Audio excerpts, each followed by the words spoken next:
Hi friends, welcome to our Bisan channel. இன்னைக்கு நம்ம சேனல்ல வந்து பாத்தீங்கன்னா குக்கர்ல மட்டன் பிரியாணி எப்படி குழையாம செய்யறதா फ्रेंड्स நம்ம இன்னைக்கு வீடியோல வந்து பார்க்க போறோம். நம்ம சேனலை புதுசா பார்க்கணும் சப்ஸ்கிரைப் பண்ணிட்டு பாருங்க. வீடியோவை ஸ்கிப் பண்ணாம பாருங்க. இப்போ நம்ம வந்து மட்டன் பிரியாணி எப்படி செய்யறதுன்னு பார்க்கலாம். அதுக்கு வந்து 2 அழாக்கு வந்து பாத்தீங்கன்னா நம்ம பாஸ்மதி அரிசியை வந்து ஒரு பாத்திரத்துல போட்டு நம்ம கழுவி வச்சுக்கலாம்.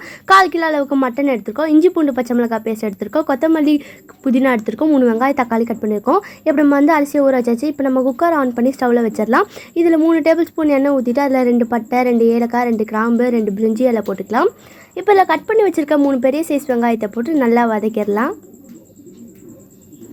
இப்போ வெங்காயம் நல்லா வதங்கிட்ட பிறகு ஒரு கைப்பிடி அளவுக்கு புதினா கொத்தமல்லி சேர்த்துக்கலாம். கட் பண்ணி வச்சுருக்க 3 பெரிய சைஸ் தக்காளியும் நம்ம இது கூட சேர்த்து கொஞ்சமாக உப்பு போட்டு நம்ம நல்லா மிக்ஸ் பண்ணி விட்டுக்கலாம். இப்போ இது கூட 2 ஸ்பூன் அளவுக்கு இஞ்சி பூண்டு பச்சை மிளகாய் பேஸ்ட்டு நம்ம இது கூட சேர்த்துக்கலாம். இப்போ இதில் வந்து பார்த்திங்கன்னா நம்ம வாஷ் பண்ணி வச்சுருக்க மட்டனையும் நம்ம இது கூட சேர்த்து நல்லா மிக்ஸ் பண்ணி விட்டுக்கலாம்.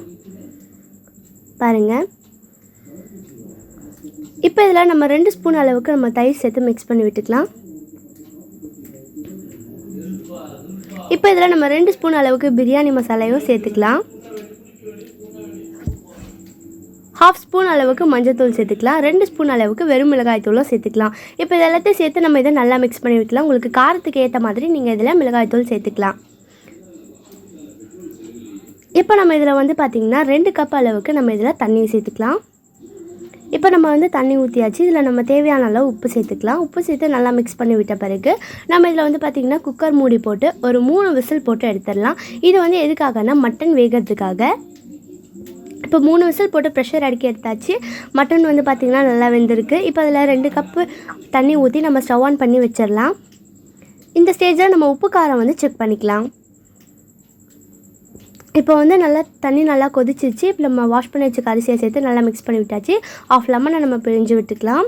கலருக்காக ஃபுட் கலர் ஆட் பண்ணிக்கலாம். இது வந்து பார்த்திங்கன்னா ஆப்ஷனல் தான். உங்களுக்கு வேணும்னா சேர்த்துக்கலாம், வேணான்னா ஸ்கிப் பண்ணிடலாம். இப்போ எங்களுக்கு உப்பு கொஞ்சம் கம்மியாக இருக்கா, அதனால் நாங்கள் உப்பு கொஞ்சம் சேர்த்துக்கிறோம். இப்போ நம்ம இதை வந்து குக்கர் மூடி போட்டு ஒரு 2 விசில் நம்ம வந்து விட்டு எடுத்துடலாம். இப்போ வந்து 2 விசில் நம்ம விட்டு எடுத்தாச்சு. ப்ரெஷரில் இறக்கிட்டு ஓப்பன் பண்ணி பார்த்தா நம்ம மட்டன் பிரியாணி செம்மையாக ரெடி ஆகிட்ருக்கோம். இது மேலே கொஞ்சமாக நம்ம நெய்யை ஊற்றிட்டு கொஞ்சமாக நம்ம புதினா கொத்தமல்லியை போட்டு நம்ம அப்படியே கரண்டியை உள்ளே விட்டு நம்ம எடுத்தோம்னா குழையாமல் நம்ம குக்கரில் வந்து பார்த்திங்கன்னா மட்டன் பிரியாணி ஈஸியாக நம்ம செஞ்சாச்சு.